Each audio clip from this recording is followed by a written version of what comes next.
बिस्मिल्लाहिर्रहमानिर्रहीम। ये खुंबियूं आहिनि।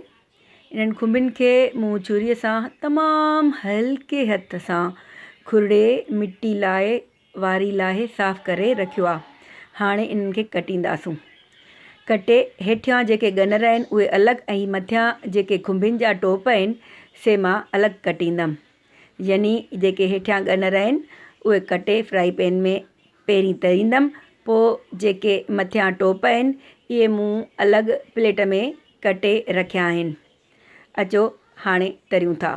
जेके हेठियां ॻनर आहिनि उहे फ्राई पैन में विझी थोरो तेल विझी ऐं मथां थोरो लूणु बुरके, लूणु हल्को रखंदासूं छो त खुंबियूं सॉस खाईंदियूं आहिनि।